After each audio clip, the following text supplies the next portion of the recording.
Dear student, welcome to tech study online portal everything for technical student. यदि आप किसी भी टेक्निकल एग्जाम सेमेस्टर एग्जाम की तैयारी कर रहे हैं तो आप हमारे चैनल को सब्सक्राइब कर लीजिए, जिससे कि आपकी तैयारी और अच्छे से हो सके।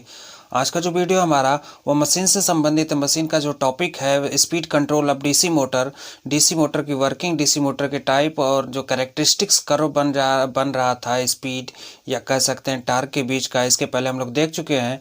आज का जो टॉपिक है वह speed control of DC motor, जिसमें हम लोग बारी बारी से सारी मशीन की स्पीड कंट्रोल को हम देखेंगे। तो आज जो हम देखेंगे वह डीसी सीरीज़ मोटर का स्पीड कंट्रोल है। तो हमें पता है कि डीसी सीरीज़ मोटर का जो स्टार्टिंग स्पीड होती है बहुत ही हाई होती है। इसको कंट्रोल करने के लिए हम लोग क्या करते हैं, स्टार्टर का प्रयोग करते हैं। डीसी सीरीज़ मोटर में स्टार्टर जो होता है वह हमारा 2 पॉइंट स्टार्टर का प्रयोग करते हैं। तो आइए देखा जाए speed control of DC motor में कितने टाइप्स हैं और कितनी कितनी विधियों से हम स्पीड को अप या डाउन कर सकते हैं। जैसे आप देख सकते हैं आज का जो टॉपिक है डीसी सीरीज़ मोटर गति नियंत्रण। तो गति नियंत्रण हम 5 प्रकार से कर सकते हैं डीसी सीरीज़ मोटर का। पहला होता है आर्मेचर डाइवर्टर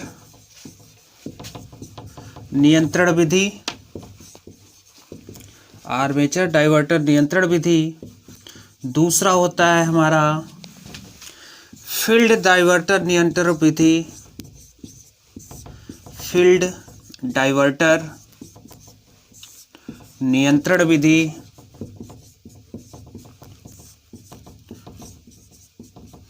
तीसरा होता है सप्लाई वोल्टेज नियंत्रण विधि, सप्लाई वोल्टेज नियंत्रण विधि।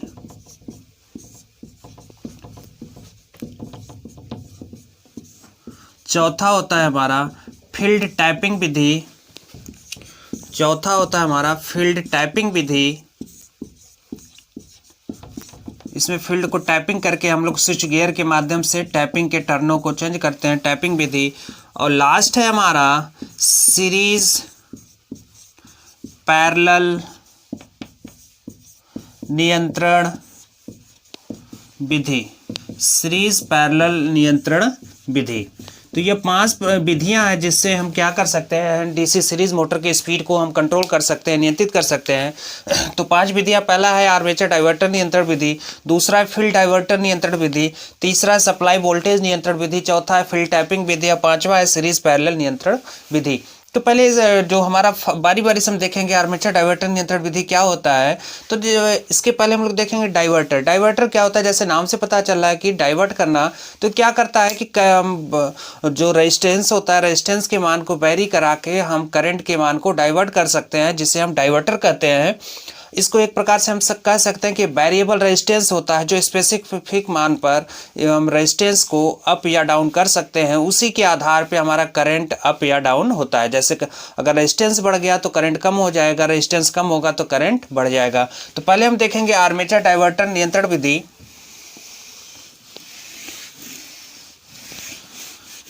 देखिए आर्मेचर डाइवर्टर नियंत्रण विधि क्या होता है। तो जो बेसिकली डीसी सीरीज मोटर का जो कंस्ट्रक्शन होता है, यह हमारा कार्बन ब्रश हो गया या आर्मेचर हो गया। और चूंकि डीसी सीरीज मोटर है तो जो सीरीज फील्ड वाइंडिंग होगा आर्मेचर के सीरीज में जुड़ेगा और इसके टर्मिनल को D1 D2 से दिखाते हैं। यह हमारा हो गया डीसी सीरीज मोटर। यह हम इसको सप्लाई देंगे, यह प्लस हो गया, यह माइनस हो गया। अब जो आर्मेचर डाइवर्टर होगा वह हमारा आर्मेचर के समांतर क्रम में हम वेरिएबल रेजिस्टेंस को लगा देंगे। इसी को हम कहते हैं आर्मेचर डाइवर्टर नियंत्रण विधि। अब यहाँ पे देखिए होगा क्या कि यह जो आपका बीच वाला भाग है यह हमारा आर्मेचर है, यह आर्मेचर है जो कि रोटेट करता है डीसी मोटर में। तो यहाँ पे जो रेजिस्टेंस है, जो इसको हम कह सकते हैं वेरिएबल रेजिस्टेंस या डाइवर्टर, यह जो डाइवर्टर है आपका, डाइवर्टर के रेजिस्टेंस को हम क्या करते हैं यहाँ पर। अब डाइवर्टर के रेजिस्टेंस को अगर हम बढ़ा देंगे तो अधिक से अधिक करंट हमारा यह आर्मेचर से होके गुजरेगा। तो यहाँ पर देखिए चूंकि जो करंट यहाँ से चलेगा वह सीरीज फील्ड के लिए हमारा करंट सेम होगा, चूँकि जो कि सप्लाई करंट, जो सप्लाई वोल्टेज होगा हमारा, वही टोटल करंट हमारा सीरीज फील्ड को मिलेगा। अब यहाँ पे देखिए एक जंक्शन बन रहा है, कुछ करंट इधर जाएगा, कुछ करंट इधर आपका जाएगा। तो अब देखिए अगर हम क्या करें कि जो फ्लक्स है अगर हम फ्लक्स को नियंत्रित कर ले तो स्पीड हमारा कंट्रोल हो जाएगा। क्यों? क्योंकि एन प्रोपोर्शनल होता है ई बी अपान फाई।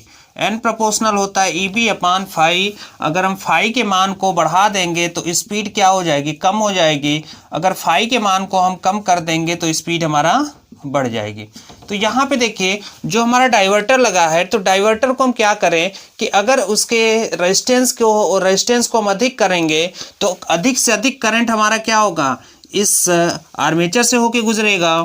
अगर इसके रेजिस्टेंस को हम कम करेंगे तो यह जो जंक्शन से करंट जाएगा वह अधिक से अधिक यह डाइवर्टर से हो के जाएगा और हमारे जो आर्मेचर है, आर्मेचर को करंट कम मिलेगा। तो इस स्थिति में हम कह सकते हैं कि डाइवर्टर के रेजिस्टेंस को वेरी करा के हम स्पीड को कंट्रोल कर सकते हैं। क्यों? क्योंकि जो हमारा सीरीज फील्ड से जो करंट गुजरेगा वो सारा का सारा, जैसे कह सकते हैं कि इलेक्ट्रिक सर्किट में जो काम हमारा यह होता है करंट का होता है, वही काम हमारा मैग्नेटिक सर्किट में फ्लक्स का होता है। तो हम एक प्रकार से कह सकते हैं कि जो फ्लक्स होता है डायरेक्टली प्रोपोर्शनल होता है करंट के। जितना अधिक करंट का मान होगा उतना अधिक फ्लक्स बनेगा। और फैराडे के नियम से क्या होगा? वही फ्लक्स हमारा इस आर्मेचर के कंडक्टर के द्वारा कट होगा तो आर्मेचर के कंडक्टर पर एक वोल्टेज इंड्यूस्ड होगा जो डीसी मोटर में हमारा बैक ईएमएफ के नाम से जाना जाता है। और जो जनरेटर डीसी जनरेटर में उसको हम जनरेटेड ईएमएफ या ईजी के नाम से जानते हैं। जो वह होता है, यह आ जाता है E G is equal to P N phi Z upon 60A के बराबर होता है। तो यह हो गया हमारा आर्मेचर डाइवर्टर नियंत्रण विधि। नेक्स्ट देखेंगे हम लोग सेकेंड।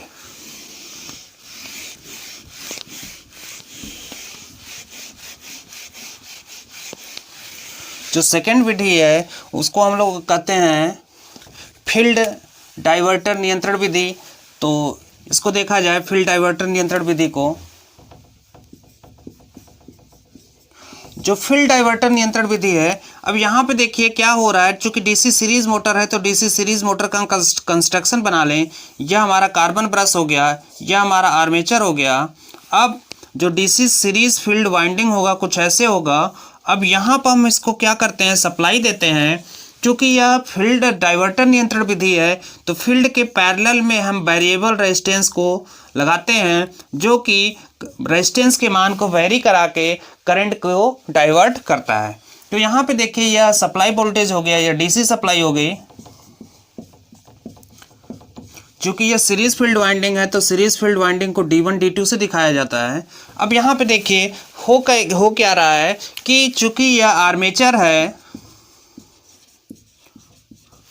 यह डीसी सप्लाई हो गया। तो जो सप्लाई वोल्टेज होगा वह लोड करंट जो होगा वह अंदर की तरफ होगा आई।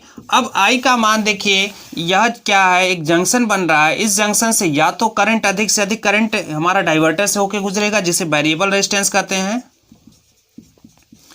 इसको वेरिएबल रेजिस्टेंस कहते हैं। अधिक से अधिक करंट हमारा वेरिएबल रेजिस्टेंस से होकर गुजरेगा या अधिक से अधिक करंट हमारा सीरीज फील्ड से होकर गुजरेगा। या दोनों के रेजिस्टेंस पे डिपेंड करेगा कि किसका रेजिस्टेंस अधिक है, किसका रेजिस्टेंस कम है। तो यहाँ पे देखिए अगर हम क्या करें कि जो हमारा वेरिएबल रेजिस्टेंस है, जिसे परिवर्ती प्रतिरोध भी कहते हैं, वेरिएबल रेजिस्टेंस के मान को अगर हम कम कर दें, वेरिएबल रेजिस्टेंस के मान को कम कर दे यानी लेस देन 0 कर दें, तो यहाँ से जो होगा करंट अधिक से अधिक करंट हमारा इस वेरिएबल रेजिस्टेंस से होकर गुजरेगा और आर्मेचर से सर्किट को यह कंप्लीट करेगा। तो अगर हमारा जब अधिक से अधिक करंट हमारा डाइवर्टर से होकर गुजरेगा तो उस स्थिति में होगा क्या कि जो फील्ड को करंट मिलेगा वो कम करंट मिलेगा। तो जो फील्ड को करंट अगर कम मिल रहा है, IF इज लेस देन 0, अगर फील्ड को करंट कम मिलेगा तो जो फ्लक्स होगा, फ्लक्स भी क्या होगा? लेस देन 0 होगा। अब फ्लक्स अगर लेस देन 0 है तो स्पीड का जो फार्मूला है उसमें स्पीड क्या होता है? N प्रोपोर्शनल EB अपान फाई। अगर फाई का मान कम है तो स्पीड हमारा क्या होगा? ऑटोमेटिक बढ़ जाएगा। तो इस विधि द्वारा हम क्या करते हैं कि रेटेड स्पीड से अधिक स्पीड को प्राप्त करने के लिए हम फील्ड डाइवर्टर नियंत्रण विधि का प्रयोग करते हैं। जबकि इसके पहले जो आर्मेचर डाइवर्टर नियंत्रण विधि था उसमें हम रेटेड स्पीड से अधिक कम स्पीड को प्राप्त करने के लिए आर्मेचर डाइवर्टर नियंत्रण विधि का प्रयोग करते हैं, जबकि रेटेड स्पीड से अधिक स्पीड को प्राप्त करने के लिए फील्ड डाइवर्टर नियंत्रण विधि का प्रयोग करते हैं। आप इसका स्क्रीनशॉट ले लीजिए।